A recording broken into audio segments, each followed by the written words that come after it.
Hello everyone. How are you? All are fine? Very good. चलिए, तो आप लोगों ने क्या क्या सीख लिया? हाँ, यस, अल्फ़ाबेट सीख लिए और लेटर सीखे ना। उसके बाद क्या सीखा? मीनिंग बनाना सीखा ना। उसके बाद क्या सीखा? सेंटेंस, सेंटेंस के बाद पैराग्राफ, पैराग्राफ के बाद ऐसे, है ना। फिर आपने क्या सीखा? 2-3 पेजेस स्टोरीज, है ना। कुछ भी आप आसानी से अब लिख सकते हैं ना। हमने ये सीख लिया था। फिर उसके बाद में क्या सीखा? बोलिए। फिर मानव ने धीरे धीरे क्या कर लिया बच्चों? अपना विकास करना शुरू किया, अपने गांव बसा लिए ना, और उसने खेती करना शुरू किया, उसने औजार बना लिए, और क्या हुआ? 6000 पहले अक्षरों का विकास हो चुका है। तो अब बताया, फिर हमने क्या पढ़ा था कि 6000 जब से अक्षर। अब आप बताइए, जब अक्षरों का विकास होगा तभी इतिहास का भी विकास होगा क्या? अक्षरों का और इतिहास का, है ना। तो इतिहास और अक्षरों का बर्थडे एक ही दिन आएगा ना, क्योंकि तभी अक्षरों का विकास हुआ 6000 वर्ष पूर्व, और तब से हम इतिहास को भी मानने लगे, क्योंकि तब से हमें क्या मिलने लगे? लिखित रिटर्न में रिकॉर्ड्स मिलने लगे। तो इतिहास और अक्षरों का क्या हुआ? जन्म एक लगभग समान ही वर्षों में हुआ ना। ठीक है, तो हमने यहाँ पढ़ा था कि अक्षरों का और इतिहास का लगभग 6000 वर्ष पूर्व ही जन्म हुआ, है ना। फिर आज हम पढ़ चुके थे कि मानव ने क्या कर लिया? विकास कर लिया, अपना हिसाब किताब लिखने लगा, और क्या करने लगा? वो अब सभ्य कहलाने लगा। अब वो अर्ली मैन नहीं रहा, आदिवासी नहीं रहा, है ना। वो सभ्य हो गया, अब वो अपने रिकॉर्डों को लिखने लगा, है ना। फिर क्या हुआ बच्चों? अब देखिए, अब हम ये सोच रहे हैं कि यदि अक्षर ना होते तो क्या हमें पता चल पाता कि अक्षरों के पहले का समय कैसा था? जो हमने पढ़ा था ना कि क्या करते थे वो लोग? ये संकेत बनाते थे, ऐसे इस तरह गोल सर्कल बनाते, सर्कल्स बनाते, है ना, चांद बनाते, चित्र बनाते, फिर भावों को बनाते, शिकार करते हुए, खेती करते हुए आदमियों के चित्र। तो क्या अगर आपको ये पता चल पाता अक्षरों से पहले का समय कैसा था? अक्षरों के समय कैसे करते? चित्रों के चित्र संकेत से, भाव संकेत से वो हमें समझाने की कोशिश करते थे।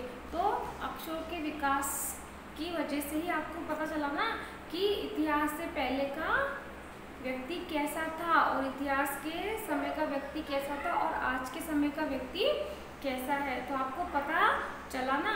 अगर हम अक्षरों का विकास ही नहीं करते तो क्या हम इतिहास को जान पाते? बताओ, नहीं जान पाते ना।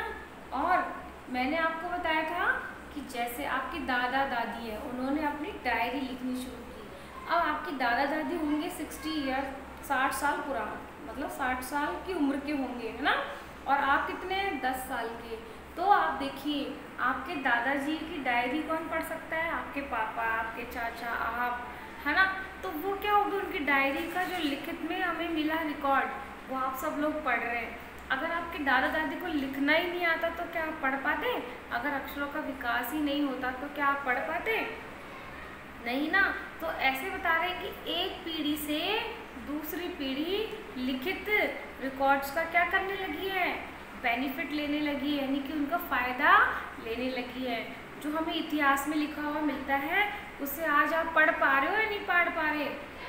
पढ़ पा रहे हो ना।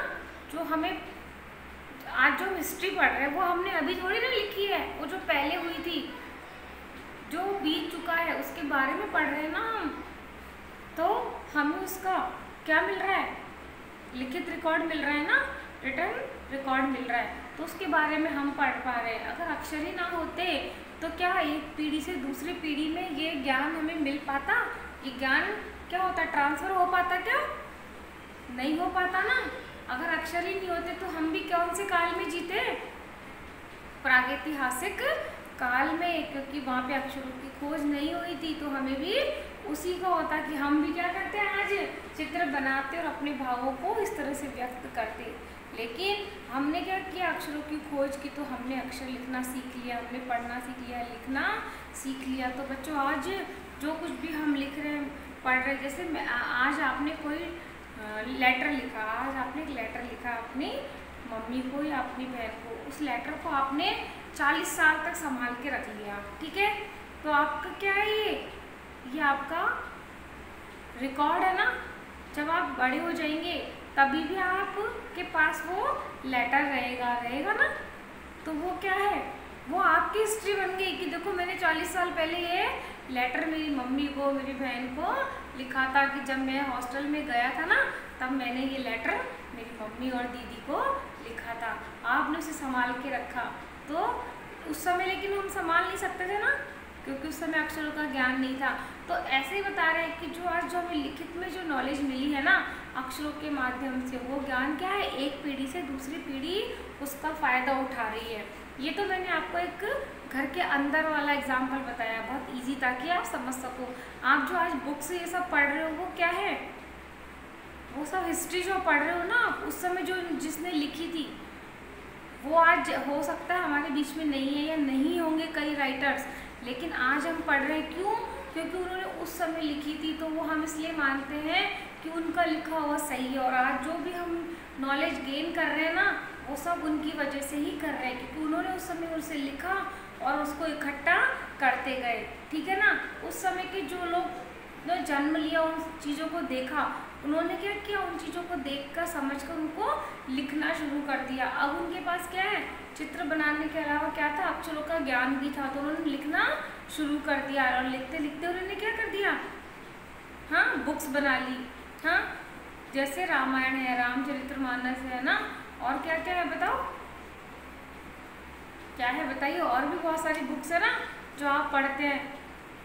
आपको जो ऑनलाइन नॉलेज मिलती है, ऑनलाइन जो आपको क्या मिलता है, डाटा ये सब मिलते हैं, वो क्या है, सब वो सब पुराना है, जो उन लोगों के कलेक्ट करके इकट्ठा किया हुआ है, और आपको क्या कर रहे हैं, प्रोवाइड हो रहा है वो चीज़ पढ़ने के लिए, अपने डाउट्स क्लियर करने के लिए। तो बच्चों ये सब क्या है, अक्षरों का ही तो महत्व है, जिसकी वजह से आज हम हर चीज़ की जानकारी आसानी से हासिल कर पा रहे हैं। तो आप सोचो, अगर क्या अक्षर नहीं होते तो क्या हमें जानकारी मिल पाती? सोचो एक बार, नहीं मिल पाती ना। आज हम ये किताबें नहीं पढ़ रहे होते ना, अक्षरों की वजह से आज क्या है, हम बुक्स पढ़ रहे हैं। आज हम देश विदेश की हर जगह की खबरें आसानी से पढ़ पाते हैं। न्यूज़पेपर आता है तो आपने देखा, केवल हमारे स्टेट की ही नहीं आती, अदर स्टेट्स की भी आती है, इंटरनेशनल न्यूज़ भी आती है, गेम्स भी आती है ना। तो आज क्या है, आज हमने अपना बहुत ज़्यादा विकास कर लिया है। और इस पाठ का आपको पढ़ाने का यही हमारा मकसद था, लेखक का भी यही मकसद था कि आप इतिहास के पहले के समय को जानें, इतिहास के समय को जानें और आज के समय को जानें, और हमारे जीवन में अक्षरों का क्या महत्व है उसके बारे में भी आप बहुत अच्छे से जान सके। समझ आया बच्चों? इस पाठ का यही महत्व है कि अक्षरों का हमारे जीवन में बहुत महत्व है। अगर अक्षर ना होते तो हम एक पीढ़ी से दूसरी पीढ़ी तक हमारे ज्ञान को नहीं पहुंचा पाते, और ना हम कुछ सीख पाते उनसे, है ना। और हमें इतिहास के बारे में आज कुछ भी पता ना होता। हर व्यक्ति के साथ वहीं पे स्टोरी क्या होती, एंड हो जाती। क्योंकि आज मैं 50 साल जीऊँगी तो सिर्फ वो मुझे ही पता होगा। अगर अक्षरों का ज्ञान ही नहीं होगा तो बताओ मैं क्या लिख पाऊँगी वो स्टोरी? जिस दिन मैं मरूंगी, जिस दिन मेरी डेथ हो जाएगी, उस दिन ही मेरी हिस्ट्री खत्म, मेरी स्टोरी खत्म। लेकिन जब मैंने लिखना सीख लिया तो मैं 50 साल में जो लिखूंगी वही क्या बन जाएगा, हिस्ट्री बन जाएगी, इतिहास बन जाएगी। और उसका लाभ आप लोग उठा सकते हैं ना, और उठा रहे हैं। तो आपको पता चल गया होगा कि अक्षरों का हमारे जीवन में क्या महत्व है, ठीक है ना। और आप भी अपने विचार अपनी नोटबुक में लिखिएगा कि अगर अक्षर ना होते, भाषा ना होती तो हम क्या होते, हम क्या कर पाते, क्या नहीं कर पाते। इस तरह के विचार आपके मन में आते हैं, उन्हें आप लिखकर मुझसे डिस्कस कीजिएगा, ठीक है। तो ठीक है, तो बच्चों आज का पाठ हमारा यहीं पे खत्म होता है ना। अब देखिए, हमने कल पढ़े थे ना, विशेषण पढ़े थे, हमने 2 विशेषण पढ़ लिए थे। कौन कौन से पढ़े थे बताइए? गुणवाचक और संख्यावाचक। अब हम आज 2 और पढ़ेंगे। देखिए, मैंने आपको बता दिया था कल गुणवाचक गुण, दोष, स्वभाव, आकार, रंग, अवस्था का क्या बताएंगे, विशेषता बताएंगे। और संख्यावाचक विशेषण में कितने थे, निश्चित और अनिश्चित संख्यावाचक विशेषण। अब देखिए बच्चों, परिमाणवाचक विशेषण आज हम पढ़ेंगे। परिमाण से ही कुछ पता चल रहा है कि कुछ ना कुछ परिमाण है यहाँ पे, यानी कि कुछ ना कुछ ऐसा मापने का कुछ कार्य किया जा रहा है। देखो इसमें क्या होगा, इसमें भी क्या है, एक निश्चित और एक अनिश्चित, दोनों में क्या है, एक निश्चित और एक अनिश्चित, है ना बच्चों।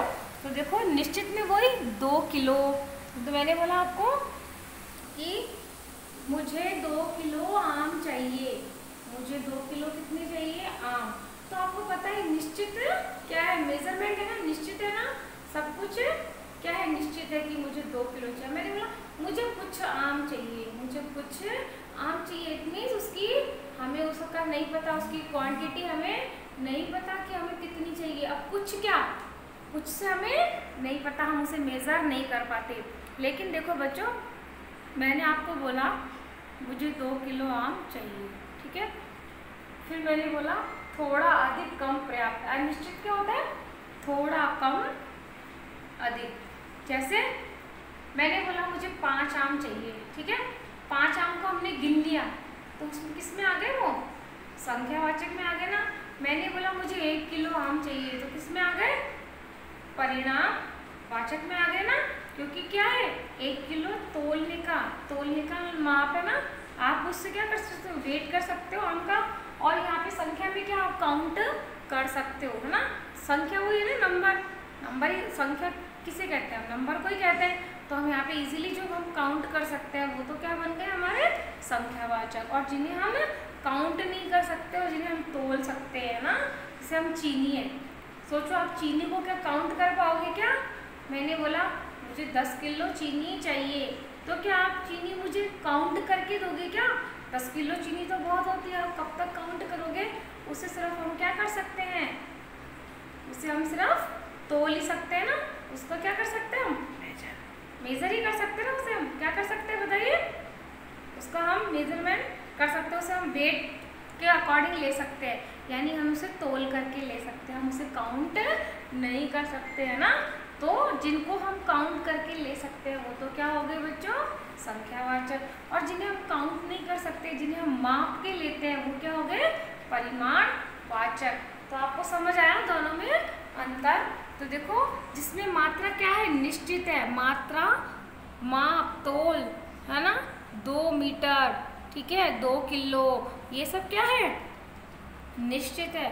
और मैंने बोला थोड़ा, मुझे थोड़ा दूध चाहिए, मैंने आपसे बोला मुझे थोड़ा दूध चाहिए, तो थोड़ा क्या है बच्चों, अनिश्चित है। अब मैंने आपको बोला थोड़ा, तो हो सकता है आप मेरे लिए 1 गिलास लाओ, हो सकता है मेरे आधा गिलास लाओ, क्योंकि आपको खुद को भी नहीं पता मुझे कितना चाहिए। मैंने आपको बोला मुझे थोड़ा चाहिए, अब मैंने आपको बोला मुझे 1 गिलास दूध चाहिए, तो आपको तुरंत पता चल जाएगा कि मुझे कितना गिलास दूध चाहिए, 1 गिलास, क्योंकि आप उसे नाप सकते हो 1 गिलास में, है ना। अब मैंने बोला थोड़ा, तो थोड़ा हो सकता है आप 1 चम्मच ही ले आओ मेरे लिए, 1 कप ले आओ, छोटा बाउल ले आओ, और हो सकता है थोड़ा बड़ा भगोने में भी ले आओ, है ना। तो थोड़े का कोई भी मेजरमेंट नहीं हो रहा ना यहाँ पे। लेकिन मैंने बोला आपको कि मुझे 1 लीटर दूध चाहिए, है ना, 1 लीटर में से एक कैसे होता है, हमें 1 किलो 1 लीटर दूध चाहिए, ठीक है ना। तो लिक्विड जो भी चीज़ है उनको कैसे नापते हैं, आप मैथ्स में पढ़ते हो ना, लीटर में, है ना। मैंने आपको बोला मुझे 1 लीटर दूध चाहिए, तो आपको पता चल जाएगा 1 लीटर दूध चाहिए। मैंने बोला थोड़ा, तो आप थोड़े में कंफ्यूज हो जाओगे कि थोड़ा कितना लाना है। तो यहाँ पे आप मुझे आशा है कि आपको ये डाउट क्लियर हो गया होगा, संख्यावाचक और परिमाणवाचक। देखिए हम परिमाणवाचक क्या है, यहाँ पे आपको उदाहरण बताएंगे। परिमाणवाचक विशेषण के उदाहरण देखिए, मैंने बोला 6 मीटर कपड़ा, तो आपको पता चल गया मीटर क्या होता है बच्चों, मीटर में क्या होता है, हम कपड़े को नाप सकते हैं। मीटर क्या है, इसके मेजरमेंट करने का इंस्ट्रूमेंट है। मीटर से क्या होता है, हम कपड़े को नाप सकते हैं। आपने कपड़े वाली शॉप पे देखा होगा ना, एक बड़ा सा आयरन का एक स्टिक होता है बड़ा सा, उससे वो कपड़े को नाप के देता है। एक बार नापेगा 1 मीटर, 2 बार नापेगा 2 मीटर।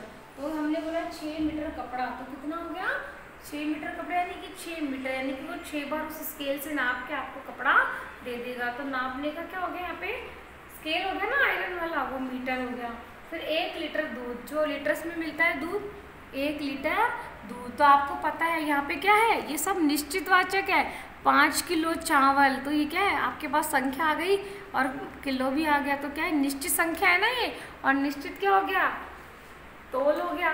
तो क्या हो गया, निश्चित परिमाण वाचक। 1 ट्रक रेत। अब मैंने आपको बताया था, आप ट्रक को क्या काउंट कर सकते हो क्या, नहीं कर सकते ना।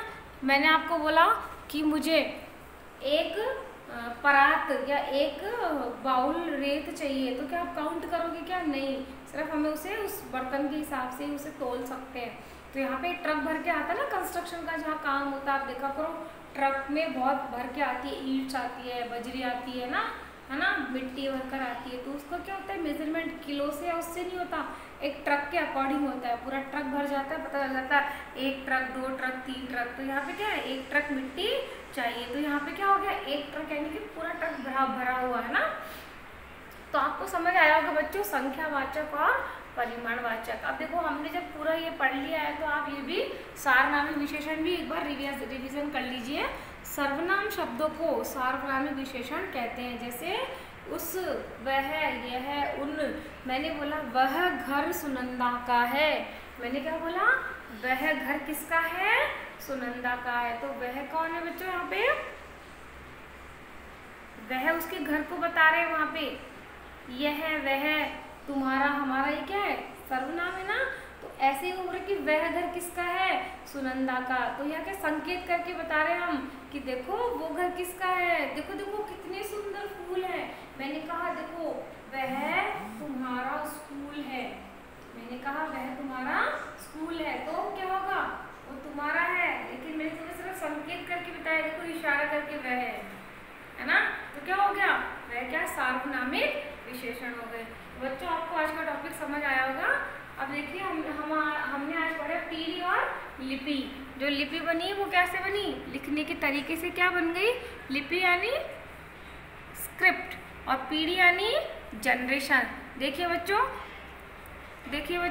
पीढ़ी मीन्स जनरेशन और लिपि मीन्स स्क्रिप्ट। अब देखिए बच्चों आपके टेक्स्ट बुक में ये बताया गया है, देखिए यहाँ पे बताया गया है लिपि, यहाँ लिखा हुआ है हिंदी। देखिए मैं पढ़ती हूँ, क्या शानदार दिन है, क्या शानदार दिन है। तो ये बच्चों हिंदी में लिखा हुआ है। अब ये जो शब्द लिखे हुए ना, इन शब्दों की जो लिपि है, ये लिखने की जो स्टाइल है, इसे क्या कहेंगे हम, लिपि। और हमारे हिंदी की लिपि क्या है, देवनागरी लिपि। अब देखो पंजाबी में बच्चों ऐसे लिखते हैं, आपकी क्लास में कोई पंजाबी होगा उसे पता चल जाएगा कि वो ऐसे लिखते हैं पंजाबी, क्योंकि लिपि क्या है, गुरुमुखी है ना, गुरुमुखी लिपि। देखो उड़िया के हैं, उड़िया के कोई लोग होंगे, उड़ीसा के लोग होंगे ना, वो समझ जाएंगे कि उड़िया के लोग ऐसे लिखते हैं। और ये देखो क्या शानदार दिन है, इसी सेंटेंस को इन्होंने अलग अलग लैंग्वेज में लिखा है। देखो पहले लिखा है हिंदी में क्या शानदार दिन है, फिर पंजाबी में भी इन्होंने इसी सेंटेंस को लिखा है, फिर उड़िया में भी इन्हें इसी सेंटेंस को लिखा है, तेलुगु में भी। अब तेलुगु तो आप सब लोगों को आती है ना बच्चों, तो आप आसानी से पढ़ के बता सकते हो क्या शानदार दिन है। अब मुझे बोलना नहीं आता, तो आप मुझे बोलकर बताओगे क्या शानदार दिन को तेलुगु में क्या बोलते हैं, क्योंकि मुझे पता है तेलुगु आप सब लोगों को आती है, तो आप मुझे बताएंगे तेलुगु में क्या शानदार दिन को क्या बोलते हैं ना। तो ये तेलुगु की लिपि है। अब देखिए यहाँ उर्दू है, उर्दू में ये लिखा हुआ है, ये भी यही लिखा हुआ है, इसका मीनिंग वही है सबका, क्या शानदार दिन है, लेकिन ये उर्दू में लिखा हुआ है। अब देखिए वारला, ये वारला में लिखी हुई है, और ये तमिल में लिखी हुई है। तो ये जो लिखने की स्टाइल है, ये तो क्या हो गई बच्चों, इनकी क्या हो गई, लिपि हो गई है ना। और ये बताया कि किस किस भाषा में किस किस तरीके से लिखा हुआ है। तो आपको पता चला लिपि क्या है, भाषा क्या है, अक्षर क्या है ना। तो आपको समझ आया कि ये पाठ हमने क्यों पढ़ा। तो मुझे आशा है आपको ये पाठ समझ में आया होगा। और ठीक है, तो अब हम आपसे मिलते हैं कल एक नए पाठ के साथ, ठीक है।